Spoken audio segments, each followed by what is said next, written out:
सभी को सुप्रभात। मैं शिषपाल में सामान्य हिंदी बीए पार्ट फर्स्ट सामान्य हिंदी की अपनी ये प्रथम क्लास है, जिसके अंतर्गत आज हम सबसे पहले हमारा जो पाठ्यक्रम है उस पर चर्चा करेंगे। हमारा पाठ्यक्रम क्या रहेगा? सामान्य हिंदी के अंतर्गत जो आपका पेपर है कंपलसरी होगा, उसमें क्या जो नया पाठ्यक्रम जारी किया है बीकानेर यूनिवर्सिटी के द्वारा, उसमें क्या क्या आएगा और उसमें व्याकरण क्या आएगी, वो सभी बिंदुओं पर आज हम चर्चा करने वाले हैं। तो हमारी जो पाठ्य पुस्तक है, अब की बार हमारी 2 पाठ्य पुस्तक होगी, गद्य और पद्य। तो सबसे पहले हम हिंदी काव्य धारा, हमारी जो प्रथम बुक है, हमारी जो प्रथम पाठ्य पुस्तक है, उसका नाम रहेगा हिंदी काव्य धारा। हिंदी काव्य धारा,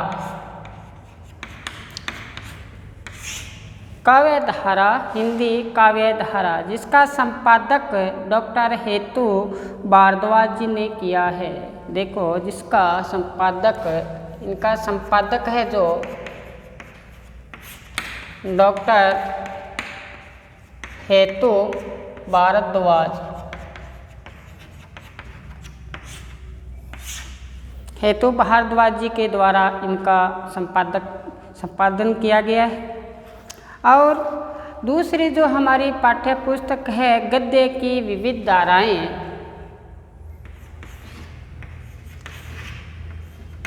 गद्य की विविध धाराएं,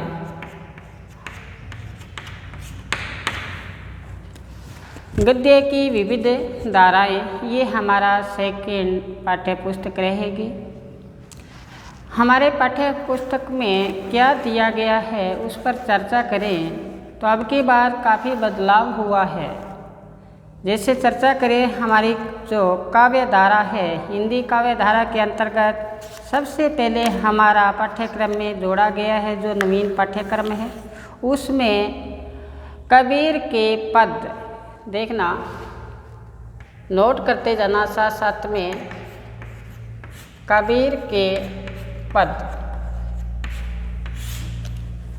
कबीर के पद हमारा पाठ्यक्रम में पहला इकाई मान लो वो रहेगी।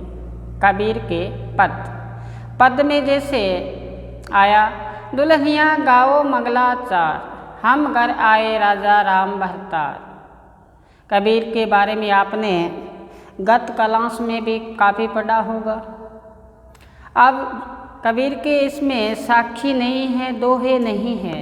अब की बार हमारा पद, इसमें कबीरदास जी के पद है और अपने कबीरदास जी अपने शब्दों के माध्यम से निर्गुण काव्य धारा के माध्यम से बताते हैं, क्योंकि कबीरदास जी की जो भक्ति है वो निर्गुण काव्य धारा से है।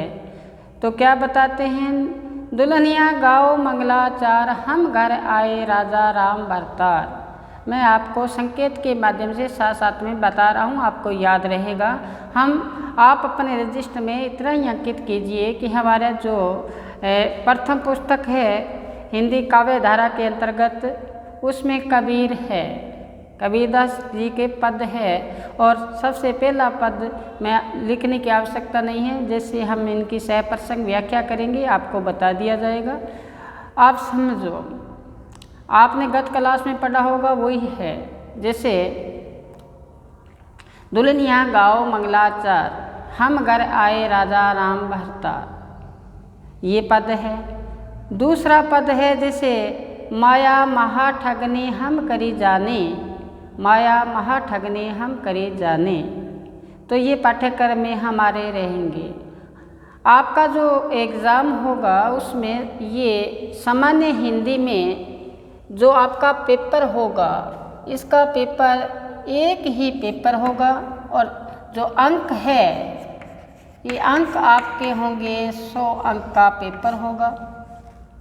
इसमें इकाइयाँ बंटी होगी, इकाइयाँ बंटी होगी। आपको इसमें से 36 अंक प्राप्त करने हैं पास होने के लिए। पास होने के लिए 36 अंक प्राप्त करने हैं। लेकिन हमें जैसे सब्जेक्ट्स है, अनिवार्य सब्जेक्ट है और सब्जेक्ट, सभी सब्जेक्टों में अच्छे अंक आए। हम ये नहीं कहते कि आपके 36 ही अंक आए। आप बुद्धिमान बनो, अपने ज्ञान में वृद्धि करो, आपके अच्छे अंक आने चाहिए। अगर मेरी क्लास आपने अच्छी तरह से सुन ली, आपने लिख लिया, तो आपको सामान्य हिंदी यानी कि अनिवार्य हिंदी में आपको अन्य चीज़ पढ़ने की आवश्यकता ही नहीं पड़ेगी। आप अच्छे अंकों से उत्तीर्ण हो जाओगे। चलें, सबसे पहले बात की हमने कबीरदास जी के पद, और सबसे पहले हमने कहा कि दुल्हनिया गाओ मंगलाचार, हम घर आए राजा राम बरतार। तन रत कर मन रत कर, पंच तंत बराती, राम दो देव मोहे पावने आए, मैं जो बन मदमाती। दुल्हनिया गाओ मंगलाचार, हम घर आए राजा राम बरतार। कह कबीर सुनो सातो, हम तो चले पुरुष अविनाशी, ब्याहे चले पुरुष अविनाशी। हम ऐसे पुरुष के साथ हमारी शादी हुई है जो अविनाशी है। दूसरा पद बताया, माया के बारे में बताया। कबीरदास जी कहते हैं माया महा ठगनी हम करी जानी। कहते हैं माया है ये ठगनी है, महा ठगनी है, ये बड़ों बड़ों को ठग लेती है। इसके संदर्भ में व्याख्या करेंगे। तीसरा पद है कि भो दिनंते प्रीतम आए, कि मेरा प्रीतम मेरा प्रिय काफ़ी समय इंतज़ार करने के बाद में मेरे घर पे आए हैं। कबीर का राम दशरथ का बेटा राम नहीं है, ये इनका राम जो इन आँखों से देख नहीं सकते, इन कानों से उनकी आवाज़ सुन नहीं सकते, अनुभव की चीज़ है। एक निर्गुण काव्य धारा से कबीर है, तो इनका जो राम है वो अगम्य है, जो अनादि है, उसके लिए आया है। तो कहते हैं मेरा प्रीतम है वो बहुत दिनों के बाद में मेरे पास आए हैं। कहते हैं मेरे भाग्य है कि प्रीतम मेरे पास आए हैं। आत्मा परमात्मा से बिछड़ी हुई है, पता नहीं कब से बिछड़ी हुई है। जैसे इनका मिलान हुआ तब ये बात कहते हैं कि आत्मा अब परमात्मा से मिली है, तो खुशी का ठिकाना ही नहीं रहा। वही बात कबीरदास जी ने अपने पद में कही है। आगे का पद है संतो आए ज्ञान की आंधी रे, संतो आए ज्ञान की आंधी रे, बरम की टाटे सबे उड़ानी, माया रहे न बांधी रे, संतो आए ज्ञान की आंधी रे। ये पद है। आगामी पद में देखे कि मन रे जागृत रहिए भाई, मन रे जागृत रहिए भाई। के कबीरदास जी मन को सचेत करते हुए कहते हैं कि तू जागृत अवस्था में रे, सो जाएगा तो तेरे घर में चोर आ जाएंगे। घर कौन सा? ये शरीर रूपी घट। चोर कौन से? काम क्रोध मद लोभ अहंकार। कहते हैं अगर आप जागृत अवस्था में नहीं रहे तो घर में कौन घुस जाएगा? चोर घुस जाएंगे। ये बताया। फिर बताया हमने मरे मरे संसारा, हमको मिला जीवन हारा। ये भी पद है। हमने मरे मरे संसारा, हमको मिला जीवन हारा। अब न मरण मरण मन माना, जे मुए जिन राम ने जाना। साकत जन मरे संत जन जीवे, बरी बरी राम रसायन पिए। हरि मरहू तो मैं ही मरहू, हरि न मरहू तो मैं काहे के मरहू। तो कबीरदास जी ने यहाँ मरने की बात कौन सी कैसे कही है? बहुत गहरा पद है ये। इसको जब हम सह प्रसंग व्याख्या करेंगे तब आपको पूरे एक एक शब्द के माध्यम से इनका पद है उस पर सह प्रसंग व्याख्या करेंगे, समझ में आ जाएगा। हमने मरहू मरहू संसारा। कबीरदास जी कहते हैं मैं नहीं मरूंगा, संसार मर रहा है, क्योंकि मुझे जीवन दान देने वाला परमात्मा की प्राप्ति हो चुकी है। जो मनमुख है, साकत है, विषय विकारों के जो आशिक है वो मरते हैं, संत जन जीते हैं। वो कहते हैं भर भर राम रसायन पिए, वो कहते हैं कटोरों में अमृत रूपी का पान करते हैं, वो जीवित रहते हैं। कबीरदास जी ने कहा फिर कहते हैं अगर ईश्वर मरता है तो मैं ही मर जाऊंगा, ईश्वर न मरे मैं काहू मरहूँ, ये पद आया। फिर कहते हैं कबीरदास जी आगे का पद है, साईं से लगन कठिन है भाई, परमात्मा से लगन लगाना बड़ा ही कठिन कार्य बताया है कबीरदास जी ने। कहते हैं किसी लौकिक प्रेम करना अलग बात है, लेकिन परमात्मा ईश्वर प्रभु से प्रेम करना बड़ा ही कठिन कार्य है। तलवार के धार पर धावनो है, ऐसा कठिन बताया। कहते हैं कि राई का 10वां भाग है वो प्रेम है जो ईश्वर का, इतना कठिन मार्ग है। मन है वो तो मैंगल हो रहा है, यानी हाथी बना पड़ा है, कैसे उससे प्रीत हो सके। आगे का पद है कि ना हरि रीजे जप में, नए हरि रीजे तप में। परमात्मा को प्राप्त करने के लिए कबीरदास जी ने तरीका बताया, उस पद में बताया है कि तप करने से, जप करने से परमात्मा कभी खुश नहीं होता। जैसे गुरबानी में भी आता है, एक पद पढ़ा होगा, सुना होगा आपने कि जप तप और चतुराई, उजड़ बरना रह ना पाई, बिन बूझे बिन ठा ना पाई, नाम मोड़े माते छाई। तो ये पद उसी हिसाब से है जैसे गुरु नानक साहब जी ने कहा है, वैसे कबीरदास जी ने कहा है। आगे लास्ट 2 पद है कबीरदास जी का, वो है संतो हंसा करो पुरातन बात। कहते हैं कि आत्मा रूपी हंस तू उस अगोचर, उस अगम्य की बात कर। कबीरदास जी का एक पद सुना होगा कि महरम होए सो जानो साधो, ऐसा देश हमारा, वेद कपेत पार नहीं पावत, कैन सुनन से न्यारा। महरम होए सो जानो साधो, ऐसा देश हमारा। अपने देश की बात करते हैं, ये पुरातन की बात करते हैं कबीरदास जी। तो कबीरदास जी की ये पद हैं हमारे पाठ्यक्रम में। आगामी सुनो, दूसरा जो हमारा पाठ्यक्रम में है, कबीर के बाद में है मीराबाई। मीराबाई के पद आपने खूब पढ़े होंगे, खूब सुने होंगे, इनके भजन कीर्तन खूब सुने होंगे, बड़ी आसान से हैं। जैसे ही मीरा के पद आपको याद आ रहा हो तो आपको ध्यान में रहा होगा कि पग घुंघरू बांध मीरा नाची, पग बांध घुंघरू मीरा नाची, लोग कहे मीरा बही बावरी, सास कहे कुल नासी रे। तो मीरा आपको पता है कि राजा रतन सिंह की पुत्री थी। भोजराज के साथ इनकी शादी होती है। वैवाहिक जीवन में इनको खुशियाँ नहीं मिल पाती क्योंकि इनका पति भोजराज अल्प आयु में ही मृत्यु को प्राप्त हो जाता है। जैसे ही पति का अपने सर से साया उठने के बाद में संसार से विरक्ति हो जाती है मीराबाई को। संसार खारा लगने लग जाता है, मीठा लगता है तो कौन लगता है, श्री कृष्ण जी की भक्ति में लीन हो जाती है मीरा।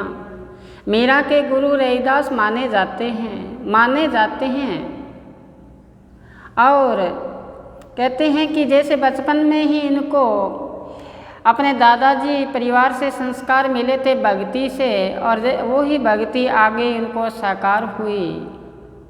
कृष्ण को अपने पति के रूप में माना और कहने लगी कि उन बिना सब जग खारो लागत है और बात सब काची। कहते हैं प्रीतम के बिना सारा संसार कच्चा लगता है और बात सब कच्ची है। देखो, उन बिन सब जग खारो लागत है और बात सब काची। देखो, मेरे तो गिरधर गोपाल दूसरो नाही कोई। मेरे कौन है, श्री कृष्ण है, दूसरा कोई नहीं है। जाके सिर मोर मुकुट मेरो पति है सोई, जिसके सिर पर क्या है, मोर का मुकुट है, वो मेरे पति है। देखो, मीरा आपको पता है कि रानी थी, किसी प्रकार की कमी नहीं थी। राजपाट इनके पास था, नौकर चाकर इनके पास थे, डॉक्टर हकीम इनके पास थे, धन दौलत की कमी नहीं थी, गहने कपड़े सब पास में थे।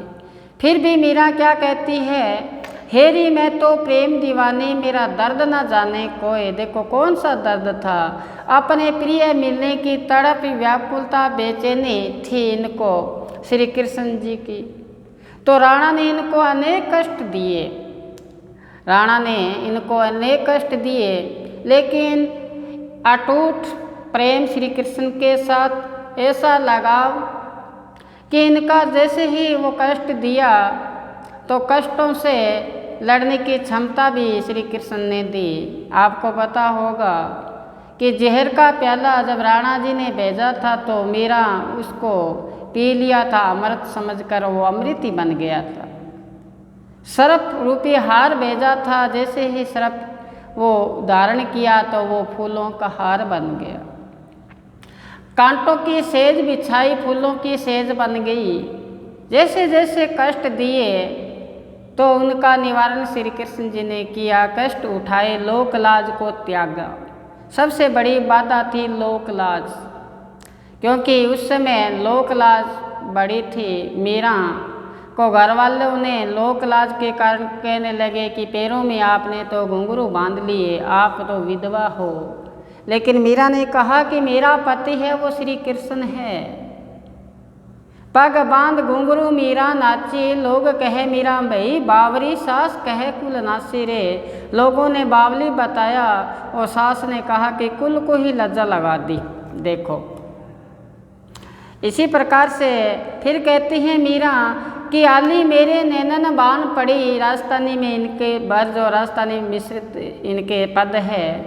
कहते हैं कि सखी आली काश्य सखी मेरे नैनन बान पड़ी, मेरे आँखों को ऐसी आदत पड़ चुकी है। कौन सी आदत है, कहती हैं चित चढ़ी माधुरी मूर्ति उर्विच आन गढ़ी। कहते मेरे हृदय के अंदर कौन बस गए हैं, श्री कृष्ण जी बस गए हैं। और बस से इस प्रकार से टेढ़े से आके हृदय में विराजमान हो गए, निकालने से नहीं निकलते। देखो जैसे ही श्री कृष्ण जी की तड़प व्याकुलता को सताती है तो क्या कहती है मीरा, ए दो नैन मेरो कहो न माने, नीर बह जैसे सावन की, कोई कही और रहे प्रभु आवन की मन भावन की। कहते हैं सखियों को कहती है कोई बता दो मेरा प्रीतम कब आने वाला है श्री कृष्ण। मेरी आंखें मेरा कहना नहीं मानती, इन आंखों से अश्रु धारा बहती है। कोई कही और है प्रभु आवन की मन भावन की, मेरे मन को वो कौन है भाने वाले हैं श्री कृष्ण। तो ये इनके प्यारे प्यारे मीठे मीठे पद हैं, इनको जितना पढ़ोगे उतना ही आनंद की अनुभूति होगी अंदर। इनके साथ सबसे पहले पदों के साथ आपको प्रेम पालना पड़ेगा, बिना प्रेम तो कोई चीज़ प्राप्त होती नहीं है। अगर यहाँ हम आए हैं यहाँ दराव पर, अगर आपने आपके हृदय के अंदर स्नेह नहीं है, लगाव नहीं है, प्रेम नहीं है, फिर तो जीवन ही निरर्थक है, नीरस है जीवन। सबसे बड़ा बदौलत प्रेम है, वो प्रेम ही हमें कबीरदास जी के पद, वो प्रेम ही हमें मीरा के पद को पढ़ोगे प्रेम व्याप्त होगा। हर जगह आपको अमृत ही अमृत की बारिश होगी। ये इनके आसान आसान पद है। तो सबसे पहला पद है इसमें देखो कि भज मन चरण कमल अविनाशी। कहते हैं आप उन चरण रूपी कमल है, उनको आप निवेदन करो, उनसे प्रेम करो श्री कृष्ण जी से। फिर दूसरा पद आता है इनका कि पायो जी मैंने राम रतन धन पायो। ये पद जो है मीरा की जो भक्ति है वो माधुर्य भाव की है, और साथ में इनके पदों में कहीं न कहीं निराकार के भी संकेत होते हैं। वैसे भक्ति तो इनकी सगुण है, कई पदों में इनके निराकार के भी संकेत होते हैं। तो क्या कहती हैं मीरा कि पायो जी मैंने राम रतन धन पायो। कहते हैं मैंने राम रतन रूपी धन को प्राप्त कर लिया है। कौन सा धन पाया है? देखो कि धन दौलत इकट्ठी करने से वो धन दौलत फिर चिंता का अपना विषय बन जाते हैं। ज़्यादा धन दौलत इकट्ठी हो जाए, कहते हैं कि चोर चुरा न ले, कहीं ऐसी आपदा न आ जाए जिससे मेरा धन बर्बाद हो जाए। लेकिन राम नाम रूपी जो धन है वो कभी समाप्त नहीं होता। वही मीरा ने कहा है कि पायो जी मैंने राम रतन धन पायो, मैंने राम रतन रूपी धन को प्राप्त किया है। फिर पाके क्या किया, मीरा कहती है जिसको पाए सुख दुख बोलो मन आनंद समायो। कहते हैं जिसको पाकर मैं सुख और दुख भूल चुकी हूँ। देखो सुख दुख भूल चुकी हूँ, मन आनंद समायो, मेरे मन के हृदय के अंदर खुशी हुई। देखो वो जैसे ही धन मैंने अंदर पाया मेरे हृदय के अंदर खुशियाँ प्राप्त हुई। थोड़ी सी खुशी की बात आ जाती है चेहरे पे, देखो चेहरे पे खुशी आ जाती है, चेहरे आँखें चमकना शुरू कर देती है, चेहरे पे अब आ जाती है, कांति आ जाती है। और वही बात अगर हमें कोई सुनो दुख की बात आ जाए तो चेहरा मुरझा जाता है। जैसे ये राम रतन रूपी धन पाया है मीरा ने, तो कहती है मेरे आनंद अंदर ही अंदर आनंद रूपी धन पाया है। क्या बताते हैं आगे, जिसको पाए सुख दुख भूल्यो। कहते हैं ये धन जैसे ही पाया मैंने सुख दुख को भूल दिया, एकाकार की स्थिति में आ गई। जिसकी चोरी कबू न होवे ऐसो रतन धन पायो, जिसकी चोरी कभी नहीं हो सकती ऐसा मैंने राम रतन रूपी धन पाया है। आगे देखो क्या बताया कि जिसकी चोरी कबू न होवे ऐसो रतन धन पायो, खर्चो लाख खत्म नहीं होवे दिन दिन बढ़त सवायो। कहते हैं ये खर्चने से कभी खत्म नहीं होता, दिन दिन बढ़त सवायो, ये आगे से आगे बढ़ता ही जाता है। ये पद है हमारे सामान्य हिंदी के अंतर्गत। आगे हैं कि दर्शन बिन दुखन लाग्या नैन। कहते हैं श्री कृष्ण जी के बिना मेरे आँखों में दर्द होना शुरू हो गया। ये है तड़प, ये है व्याकुलता। ऐसा जब अंदर व्याकुलता हो किसी प्रिय मिलने की, वो फिर प्राप्त कर सकते हैं। जैसे कबीरदास जी ने कहा है कि मालिक का घर दूर है जैसे पेड़ खजूर, चढ़े तो मेवा चाख लेनी तो चकमाचूर। ईश्वर का घर है वो खजूर का पेड़ हो उतना ऊंचा है, उस पर चढ़ता है तो पा सकता है, अन्यथा चकनाचूर गिरने के बाद में हो जाओगे। तो क्या बताएं, दर्शन बिन दुखन लागे नैन। कहते हैं आपके दर्शनों के बिना मेरी आँखें हैं वो उसमें दर्द रहना शुरू हो गया है। जब से प्रीतम बिछड़े कबू न पायो चैन। कहते हैं जैसे ही श्री कृष्ण मेरे से बिछड़े हो तो मैंने कभी चैन नहीं पाया, सुखी नहीं हुई। आपको मैं बताऊं कि मीरा का जो लगाव है, प्रेम है, ये इनका प्रेम कई जन्मों पहले का था। एक जगह मीरा पद में लिखती है कि उन मेरी प्रीत पुरानी अब क्यों छाड़ी जाए। कहते हैं मेरी और उनकी जो प्रेम है, प्रीत है, वो पुरानी है, अब कैसे छोड़ सकती हूँ। तो कहते हैं दर्श बिना दुखन लागे नैन, जब से प्रभु बिछड़े कबू न पायो चैन। कहते हैं जैसे ही आप मेरे से बिछड़े हो मैंने कभी चैन नहीं पाया। फिर कहते हैं बसो मेरे नैनन में नंदलाल। देखो मेरी आँखों के अंदर बस जाओ नंदलाल श्री कृष्ण। मोहनी मूर्ति सांवली सुरती नैना बने विशाल। मन को मोहने वाली आपकी तस्वीर, बड़ी बड़ी आँखों वाले श्री कृष्ण, कमल रूपी आँखों वाले श्री कृष्ण, मेरी आँखों में बस जाओ। देखो जैसे आपने वो पढ़ा होगा, आ साजन मोरे नैनन में पलक डाब तो हे लूँ, मैं न देखूं औरन को न तो हे देखन दूँ। जब ऐसी तड़प व्याकुलता जब होती है तो प्रीतम को अपनी आँखों में बसाना चाहते हैं। आँखों में बसाकर आँखों की पलकें हैं वो बंद करना चाहते हैं।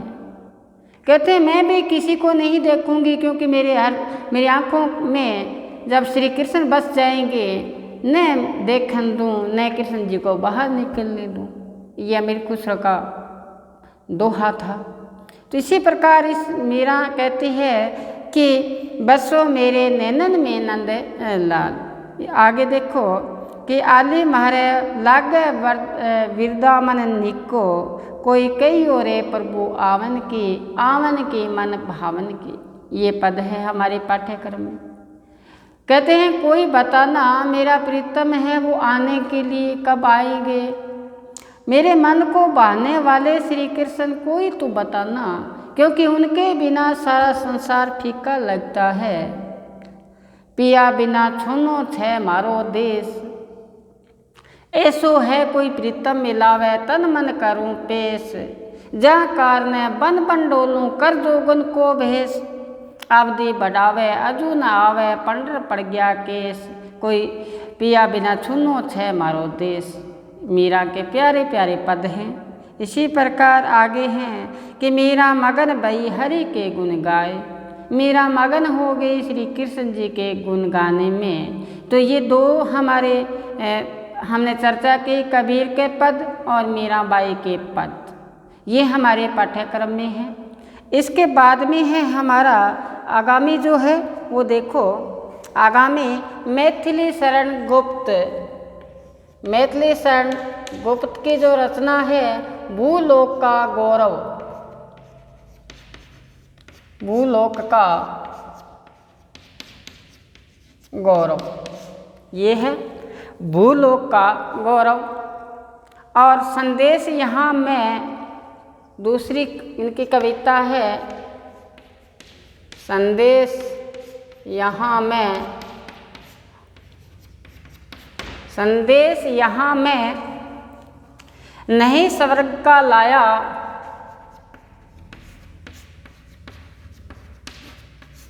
का लाया।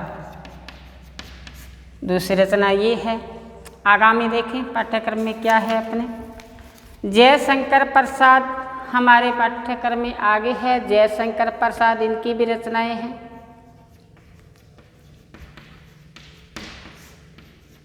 प्रसाद, जयशंकर प्रसाद की रचनाएं हैं जैसे बीती विवावरी जागरी, अरुण मधु में ये देश हमारा। सूर्यकांत त्रिपाठी निराला, आगे देखो निराला, सूर्यकांत त्रिपाठी निराला की है।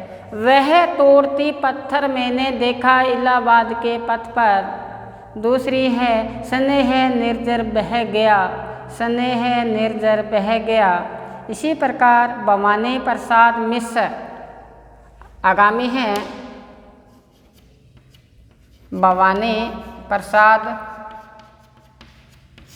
मिश्र,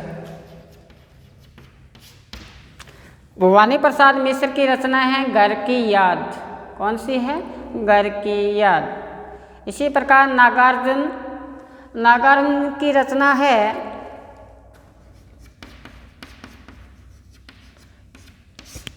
नागार्जुन की प्रेत का बयान, प्रेत का बयान।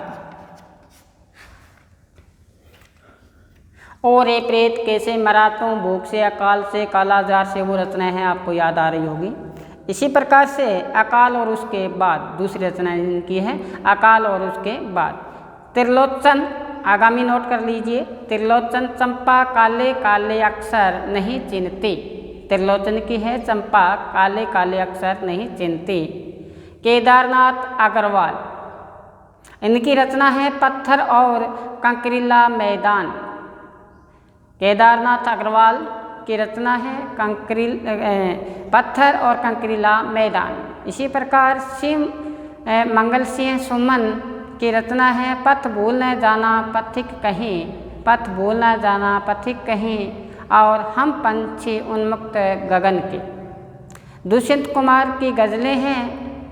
और निर्मला पुतुल की है आओ मिलकर बचाएं। ये हमारा प्रथम जो सामान्य हिंदी है, जो पाठ्य पुस्तक है, जो हिंदी काव्य धारा, उसका पाठ्यक्रम है। गद्य की विविध विधाएं जो आगामी वीडियो में हम चर्चा करेंगे पाठ्यक्रम पर। साथ साथ में एक रचना जैसे कबीरदास जी का पद है दुल्हनिया गाओ मंगलाचार, उस पर हम सप्रसंग व्याख्या करेंगे। आज हम जो आपके लिए पाठ्यक्रम बताया उस पर आप रजिस्टर में भी अंकित कीजिए। आज क्लास को यहीं विराम देते हैं। आगामी क्लास में 7वें पाठ्यक्रम बताते हुए कबीरदास जी का पद है दुल्हनिया गाओ मंगलाचार, हम घर आए राजा राम भरतार, उस पर चर्चा करेंगे। आज बस यहीं विराम देते हैं। घर पर रहो, सुरक्षित रहो, घर पर रहो, सुरक्षित रहो, पढ़ते रहो, क्योंकि मुख्य ध्येय हमारा पढ़ना है। पढ़ते रहो। धन्यवाद।